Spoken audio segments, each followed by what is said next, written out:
We need to look for Kentucky's Manhattan Project opportunity to invest a small portion of this money to create a therapeutic breakthrough that will deliver materially better results for opioid treatment than what we're getting now. The existing options we have are delivering unacceptably mediocre results, and we've got to do better. And I said, I don't know what that is, but I'm going to get to looking for it. On July 29, 2022, for the very first time, I heard the word Ibogaine.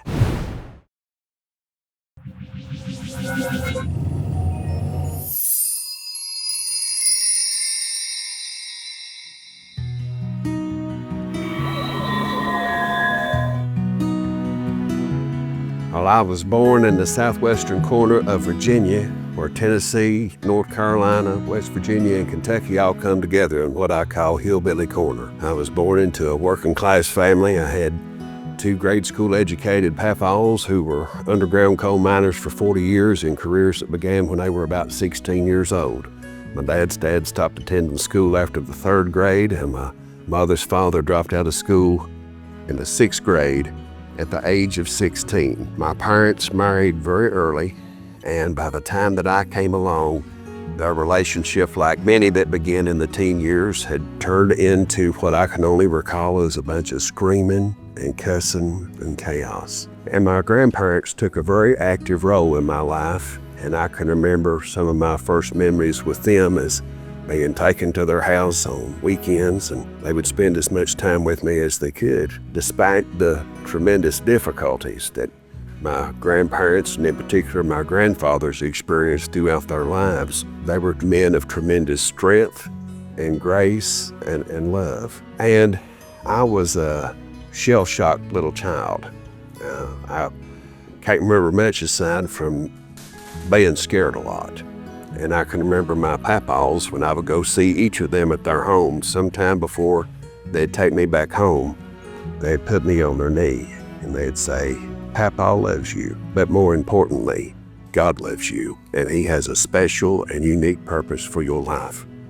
Papa prays for you every day, and no matter how bad it gets, no matter how rough things look or how scared you become, don't you ever lose knowledge and faith that God's going to take care of you. Those lessons were very formative, and they stuck with me while I went through elementary and middle school and into high school.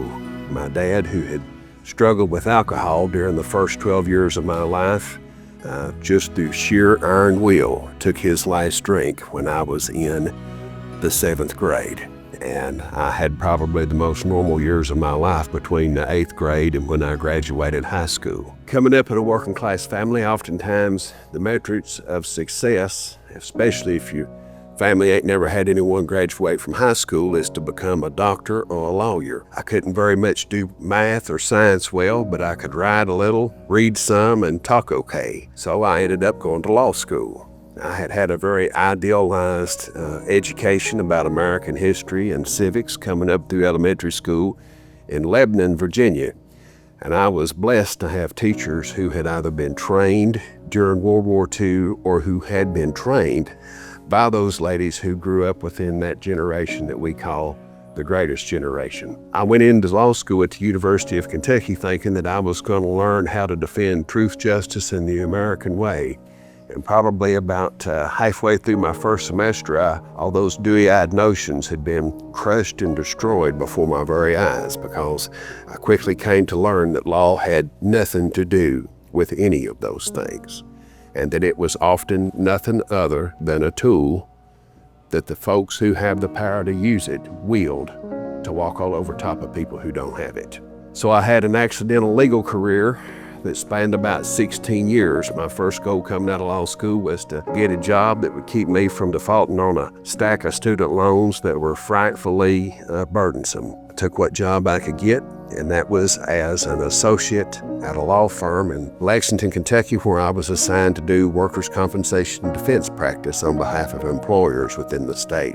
After learning just enough to be somewhat functional as a practicing lawyer after 1 year, my mentor passed away unexpectedly in an accident at her home on Memorial Day of 2002.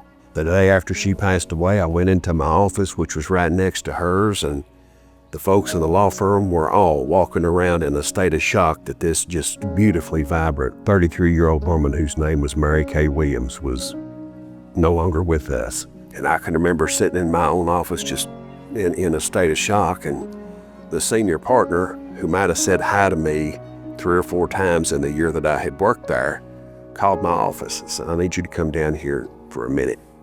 So I went down and sat in this big chair across from him, his big old desk, and he said, "I don't know you, but the only thing that I know is what Mary Kay relayed to me about the work you did for her.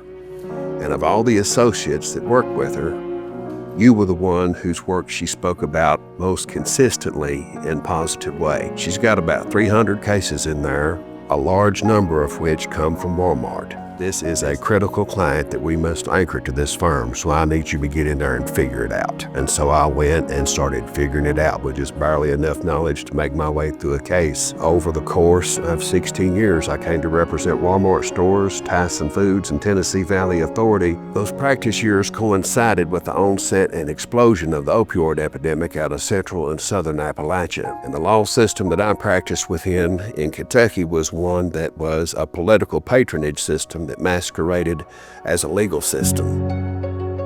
I could walk into a hearing room to do a workers' compensation case. I could look at to see who the judge was, look and see who the plaintiff's lawyer was, and I would know immediately what the outcome of the case was going to be, regardless of the nature or quality of the evidence that had been put together on my side of the fence. This was a system in which if a judge didn't render the right awards to the right attorneys, they found themselves not being a judge anymore, because of how personal injury attorneys had bought their way into essentially having appointment authority through the hands of the governor of Kentucky, who at that time was a guy by the name of Steve Beshear. Within that caseload, I saw an unbelievable amount of generated misery. That what I came to ascertain is the emergence of a doctor-lawyer disability complex, which commodified human misery en masse and created medical debility among individuals who entered through its gates, who may have been functional on the front side, but who came out on the back side without the ability to be in any way self-sufficient because of the unbelievable amount of pharmacology that had been administered to these individuals. One individual who is an amalgamation of a deposition that I would take hundreds of times. This person was usually a female from the mountains, between the ages of 45 and 70. This woman would have worked tirelessly her entire life from the time she graduated high school, or perhaps even earlier than that when she had stopped attending high school. She would have worked in a variety of entry-level service jobs for 20, 30, 40 years, one after another, bouncing back and forth as folks who work within those vocations do, probably trying to navigate the arbitrary personalities of management and just the humanizing nature of entry-level work for large corporations. At a certain point in time, this woman would have an accident at work. It would be something like a slip and fall, or it would be a lifting injury where she would have picked up something that was, somewhere in the range of 15 to 20 pounds and would have had a strain or a sprain in her back. By the time she got to me, she would have been seen by at least 2 or 3 primary care physicians.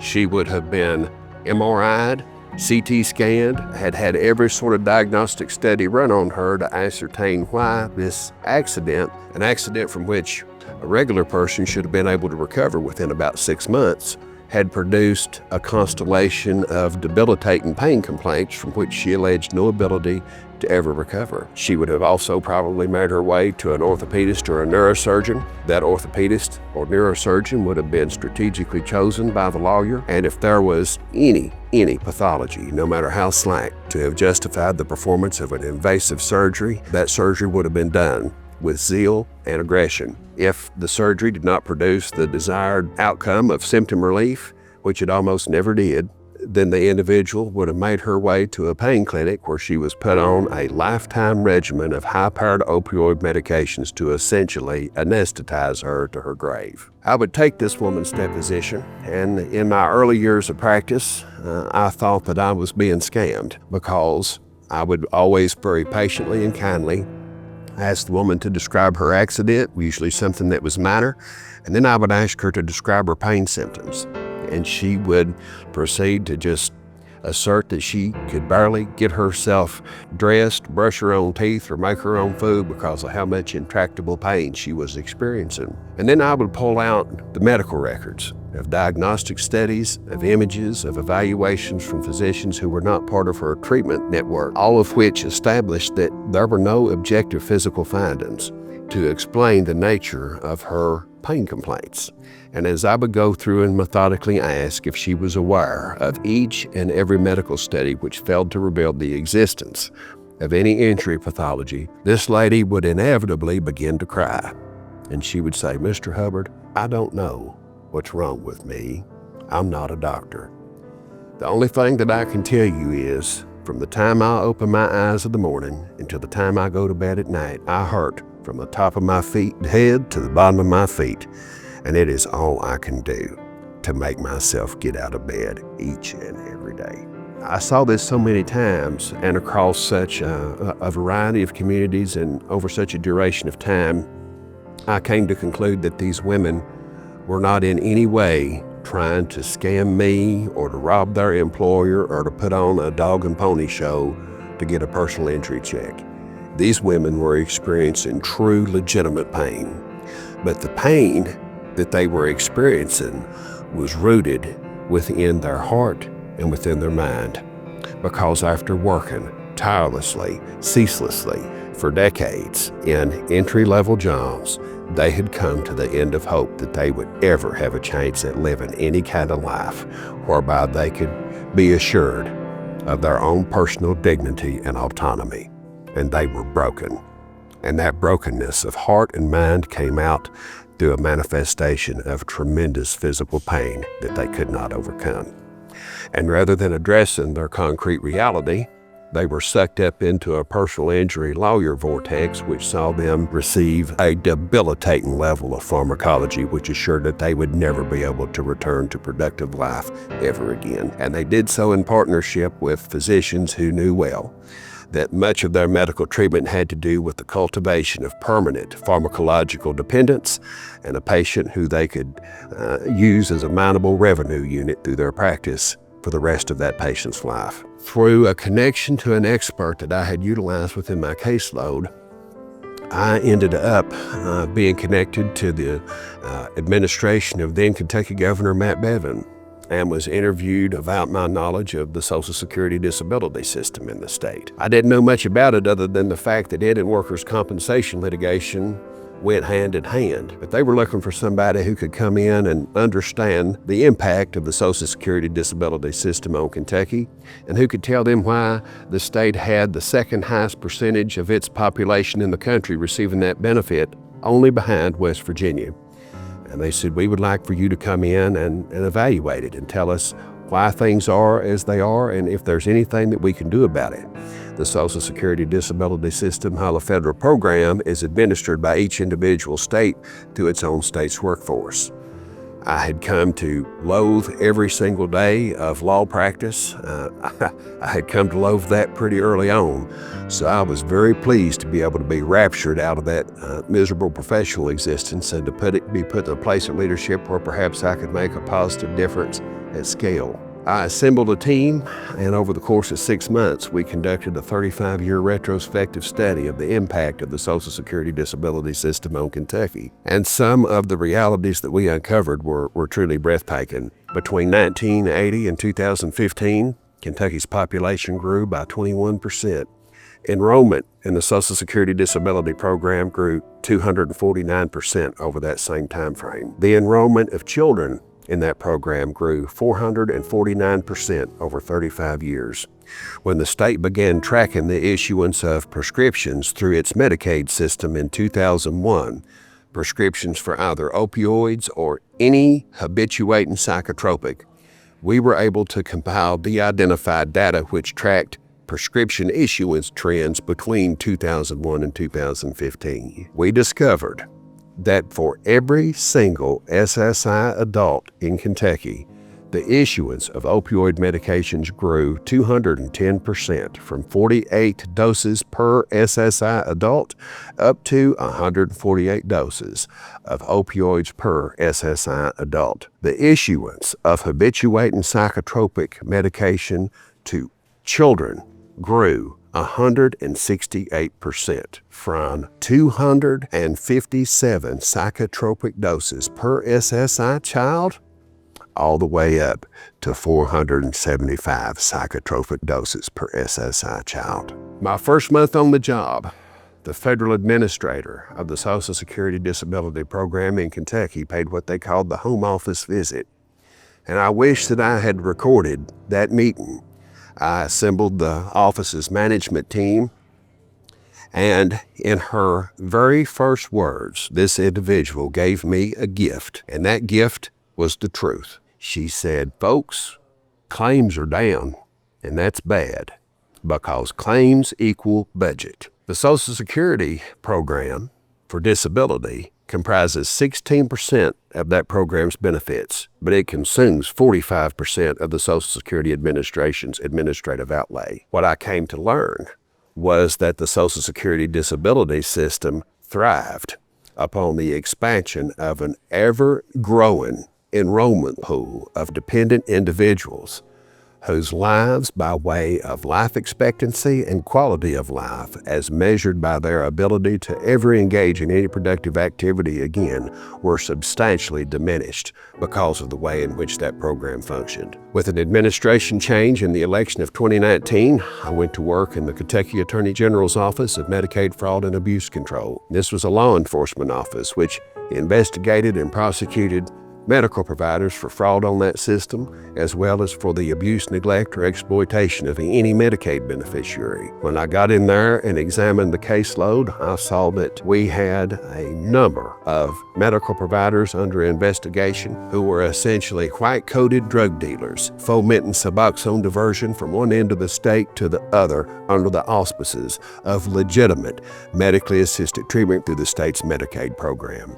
We pulled de-identified data on the issuance of Suboxone prescriptions and saw, in a state of 4.8 million people, with 1.6 million being on Medicaid, that the Kentucky Medicaid program between January 1 of 2017 and October 31st of 2023 had paid for over 110 million doses of Suboxone for a Medicaid population of 1.6 million and had been billed by the maker of that product, a company called Indivior, over $1 billion simply for the pill itself. And that's before we get into the bundled services that the treatment centers that are the distribution hubs for this medication have charged the program.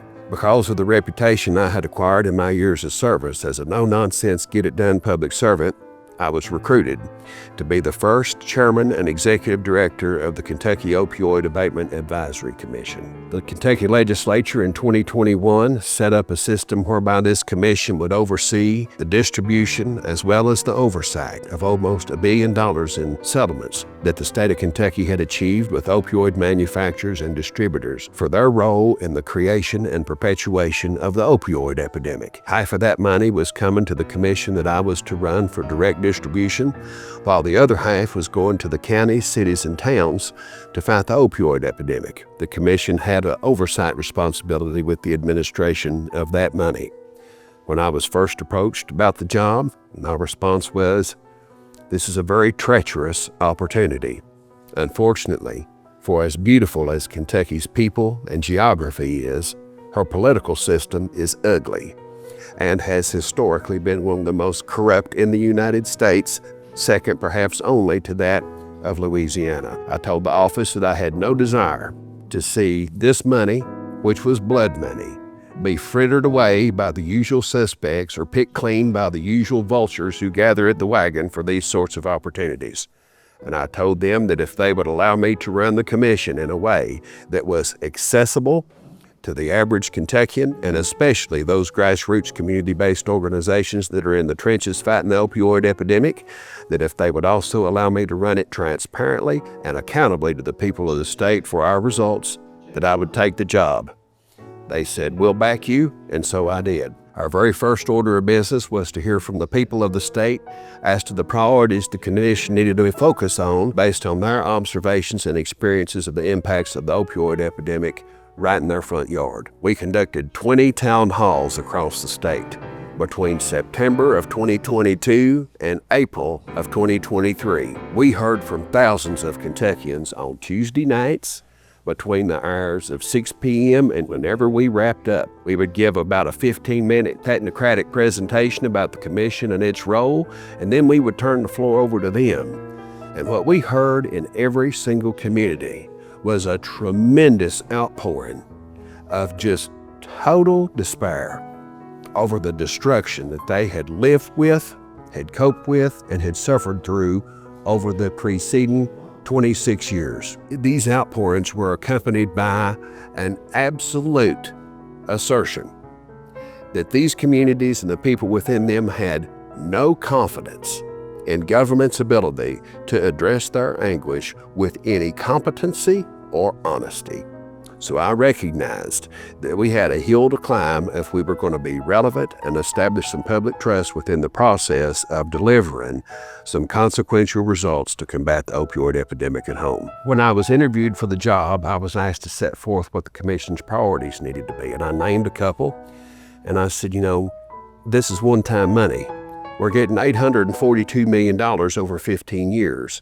And while that sounds like a mighty sum to the average ear, and it is, let's remember that Purdue Pharma cleared $100 million a month on OxyContin and did so for 12 years. The entire state of Kentucky will be receiving roughly 8.5 months of Purdue Pharma's gross sales on OxyContin over 15 years. This money constitutes crumbs off the table of gluttons. And we've got to figure out a way to maximize a one-time non-recurring revenue stream to make maximum impact on a problem that is strangulating the future of this state. And I said, we need to look for Kentucky's Manhattan Project opportunity to invest a small portion of this money to create a therapeutic breakthrough that will deliver materially better results for opioid treatment than what we're getting now. The existing options we have are delivering unacceptably mediocre results, and we've got to do better. And I said, I don't know what that is, but I'm going to get to looking for it. On July 29, 2022, for the very first time, I heard the word Ibogaine.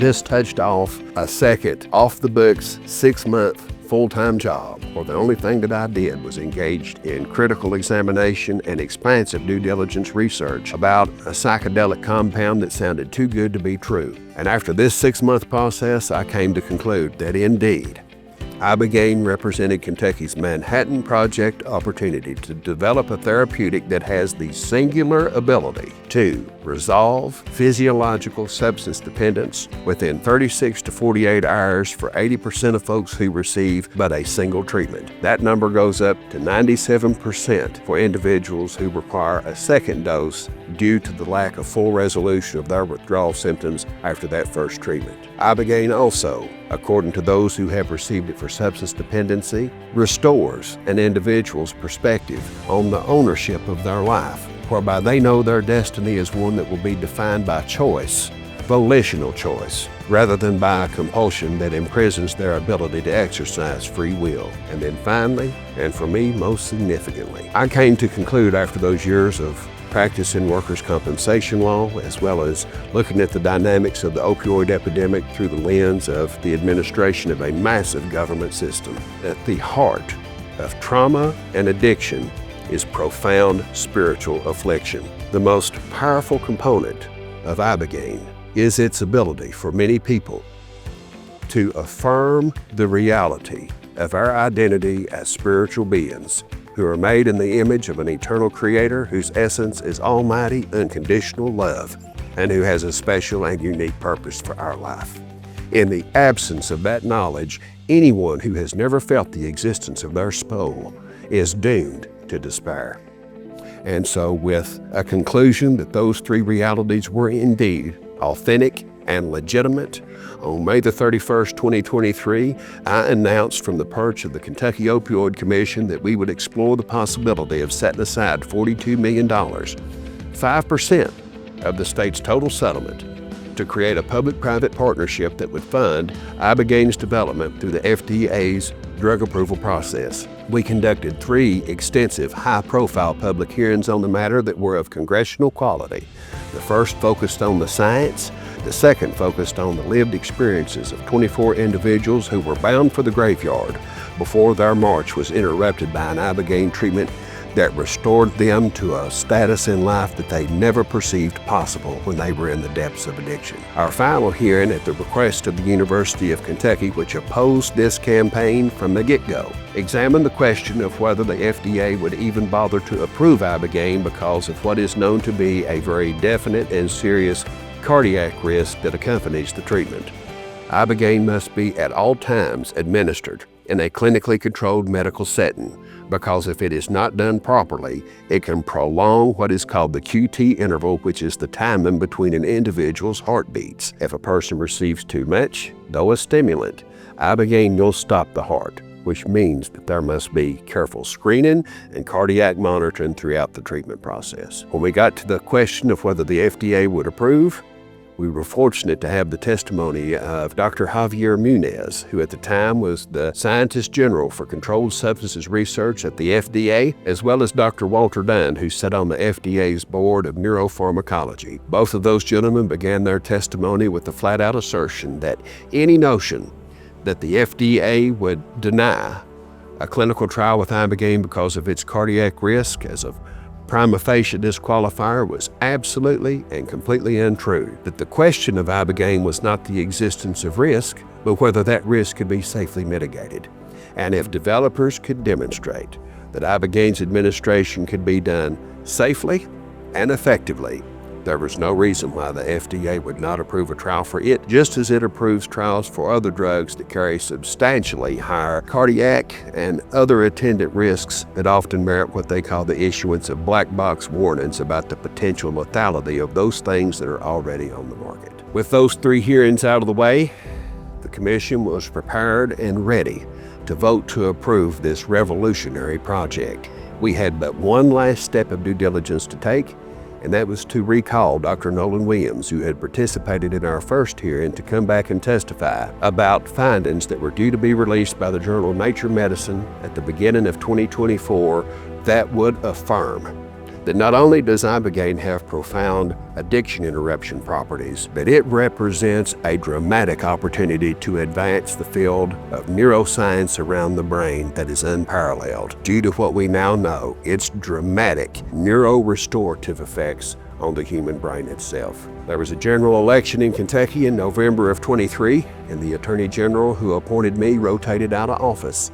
He was replaced by a member of his same party who, during the campaign, had asserted that he was willing to give Ibogaine an open-minded consideration as the Commission continued to explore the allocation of funds to make sure that it could be developed as a medication. On December 15th of 23, I was asked to come to a meeting with the newly elected Attorney General and his transition team in what I thought was going to be a discussion of all the potential that had gathered around the project at that time. Instead of a discussion, I was met with a demand that I resign my job for having undertaken the project. I left the conference room with just a tremendous sense of despair over the opportunity that had been lost for the people of Kentucky.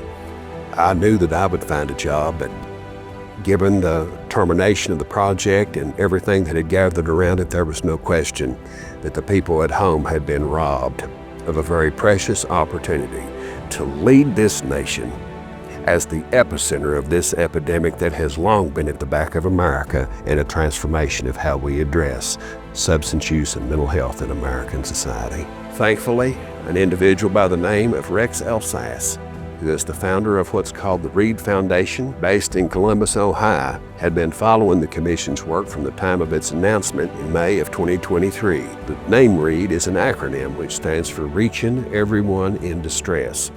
It is also the name of Rex's son, Reed, who struggled with opioid addiction for a decade before dying of a fentanyl overdose at the age of 26 in 2019. When the Kentucky announcement was made in May of 23, Rex concluded that if his son Reed had had an opportunity to receive Ibogaine treatment, or if Rex himself had known about its existence at the time his son was struggling with an addiction, that his chances for survival would have been much higher than what they were. He had spent millions of dollars on very high-end recovery treatment systems that relied on all the conventional methodologies and all to no avail for his son. Upon the termination of the Kentucky project, he reached out to me and said, "Hey, I've had a prior life as a political consultant for Republicans across the country. If I can open some doors for you to transplant what you've done in Kentucky elsewhere, would you come work with me?" And I said, "I aim to give everything I am to get this done by any means necessary. I'll go wherever you can open those doors." So we started in Ohio in 2024, spent about 3 or 4 months going up there to visit everybody within the power structure. Legislative leaders, Governor DeWine, the head of their opioid fund, which is called the One Ohio Foundation, its executive director, researchers at Ohio State University, which shockingly had a much different attitude than the researchers who were at the University of Kentucky. The head of the psychiatry department, a gentleman by the name of Dr. Luan Fon, who is an exceptional intellectual and a top-notch psychiatrist, was enthusiastically receptive to the potential that Ohio State could be the host of a clinical trial with Ibogaine should the state of Ohio decide to take on the Kentucky project. In May of 2024, I had an opportunity to go and visit with then South Dakota Governor Kristi Noem and members of her administration. I explained what we attempted to do in Kentucky and measured their interest as to whether it was something that they might wish to take home for the state of South Dakota. This led to meetings with 2 of the state's largest health systems, and in July of 2024, Governor Noem let me know that a ballot initiative had made it on to the November election that would see a reduction of South Dakota's sales tax. And since South Dakota is a sales tax only state, she said, as much as I would love to take on this project, there's no way I'm going to be able to do it. I can't imagine announcing a $42 million initiative when I very well may be looking at a $150 million deficit. So it was kind of back to the drawing board, hoping and waiting that the decision-making process in Ohio would yield progress. In the meantime, I was receiving periodic contact from legislative and appointed leaders in 4 other states aside from Ohio, and those were Washington State, New Mexico, Arizona, and Missouri, all of whom were trying to figure out how their states might align their systems to finish the job that was begun in Kentucky. In August of 2024, a gentleman contacted me who is a supporter of psychedelic research in the state of Texas. And he said, "I've been following your work in Kentucky. Back in 2022, Texas was the first state to pass an appropriation to advance psychedelic research around psilocybin. House Bill 1802, as they called it in Texas, funded a $2 million psilocybin research project through Baylor University." This individual said, "The Texas legislature has been educated. They are experienced, and they want to know what the possibilities may be for additional advancements in psychedelic research, with Texas having a near $20 billion budget surplus coming up in their legislative session that will be appropriated. Can you think of a project we might do?" I said, "In fact, I can." And I said, "I think Texas needs to finish the job that was begun in Kentucky. It is the 2nd largest state in the country. It's the 8th largest economy in the world, and the Lone Star State has a history of trailblazing independence that makes it the ideal soil in which to plant this project." So as we sit here on April 19, 2025, on Bicycle Day, 1 day before Easter, House Bill 3717, which is the Kentucky Ibogaine Initiative transplanted to Texas, has cleared the Texas House of Representatives Public Health Committee by a vote of 13 to nothing, unanimous. I will be traveling to Austin, Texas on April the 22nd to testify in front of the state Senate on April 23rd as this legislation makes its way through process. The legislature in Texas adjourns on June 2nd, and having been burnt hard once, I don't wish to prematurely grab for joy, but I will say that things sure do look good. And as Texas goes, so goes the country. None of this would have ever happened if I had not encountered the psilocybin mushroom in 2018. My first encounter with it was through a magazine article about the discovery of psilocybin's impact on individuals struggling with alcoholism. As I mentioned to you, my father had struggled with alcohol when I was a younger person. Speaking generationally, alcohol has had a wicked relationship with my family, and it has caused devastation for as long as anyone can remember. It has been a blight on us. I was probably 21 or 22 years old before I could be around an adult holding an open beer can and not break out into a cold panic sweat, ready to curl up in a ball hide. So when I saw that psilocybin could dramatically reduce an individual's desire for alcohol, I became intrigued. I was the ultimate conformist coming up through middle school and high school. I was president of the Teenage Republicans, president of the College Republicans, and the only thing I wanted to do was be as much like Ronald Reagan as I possibly could as I came up through the years. He was my boyhood hero. So any notion of psychedelics had always been treated through a conventional right-wing, reactionary mind, a framework of thinking that this is just a bunch of countercultural hippie garbage that can't have anything other than a deleterious effect upon the human being. Once I got curious about the psilocybin impact on alcohol use, I became curious generally.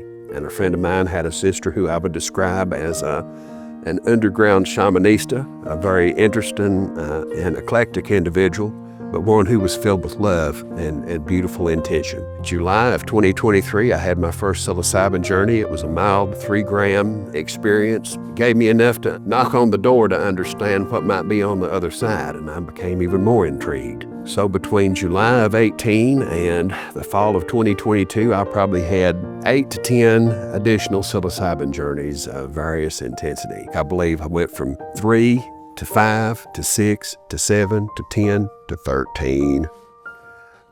I'll never go back. I have found that 5 to 7 realm is probably where I need to stay. Most of the experiences were beautiful. Some were terrifying. All of them served a constructive purpose when it came to helping me understand not just who I am individually, but what I represent within the expanse of universal creation as an ocean within a droplet and a droplet within an ocean. Having become a believer in psychedelics and recognizing that these medicines have been providentially assigned to this little rock and this massive universe as part of our Maker's intention, that we have the right to access them in order to be connected to that source of divine love from which we all originate. I sit here now with you as a committed co-servant and warrior who is ready to march along with everybody who aims to see the day when anybody who chooses to understand themselves and to be affirmed in the love of their Almighty have the right to do so. And it is my honor and privilege to be here with you today. I want to be thoughtful, not because I am afraid to discuss them, but because a lot of folks will take the point out of an individual's experiences, putting focus on himself. I believe in practicing what you preach. When I started down this road, I knew that at some point in time, I would need to take the medicine when I was out there saying that would be ideal for everybody else. I needed to have the courage in my convictions, especially in light of all the fear-mongering that was being fomented around it, to go and do it. And I also wanted to speak about it publicly at an appropriate time. There are 2 clinics with which I am familiar that administer treatment. One is called the Ambio Clinic in Tijuana. The other is called Beyond, and that's spelled B-E-O-N-D, in Cancun. The Ibogaine family, like many families, we sometimes feud a little bit with each other. I didn't want to show any favoritism to one or another, so I went to Beyond, and off went to Ambio in November of 23, along with my wife, who has been my constant companion on this journey. And both went to Beyond in December of 24. And what I will say is that those 2 experiences combined are, without question, the most profound spiritual experience I ever had in my life. Every psychedelic experience I have had personally was preparatory for the experience that I had with Ibogaine in December of 2024, followed by 5-MeO-DMT 3 days later. If I never have another psychedelic experience again, I have received all I could possibly ask for. A person can be taught a reality. They can agree with that reality. They can believe that reality. And all of that is wonderful. And you can take the teaching, the agreeing, and the believing, and over the course of a lifetime build a monumental faith upon which you can stand the certainty. This medicine provides an individual with an opportunity to know who they are as the child of the eternal God, whose entire purpose is to provide you with an opportunity to be in communion with the source of divine love, and through that experience, hopefully, evolve into an individual who can reflect the light and love of your own divinity onto your brothers and sisters in this life who are deprived of it. That's what this is all about. And if I had not had the benefit of the Lord's medicine given unto me, I would not be able to sit here and articulate the realities. I am so thankful to have been made a human being who has the capacity to perceive the majesty of this world, the immense scale of a universe that can scarcely be comprehended in scale and power, and to have a little breath of divinity in me in my given years to be able to have the honor of the human experience. It is the joy and privilege of my life to serve this mission. And it is at its part, it is a spiritual conflict. It is a spiritual conflict which defines the entire expanse of the human experience. And on one side, you have folks who aspire to be God, and everyone else who aims to be of God. That is the contest. And I hope and pray that I will find myself on the bright side of that conflict at all times.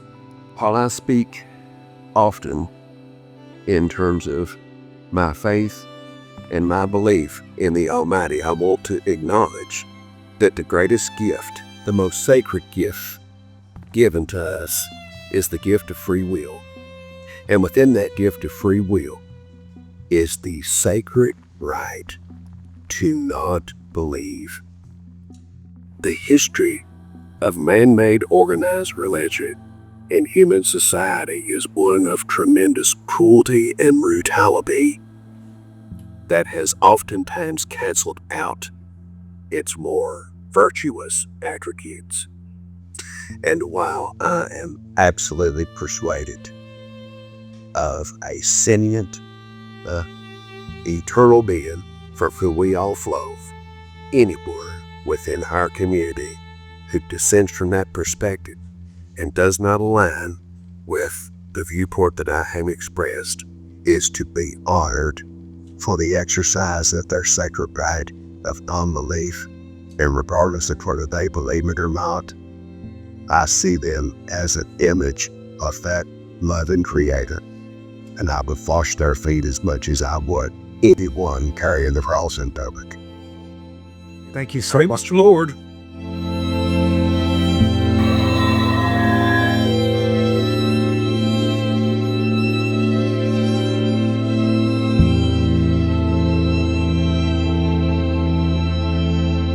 Thank you for watching, and please remember to like this video and to subscribe to our channel.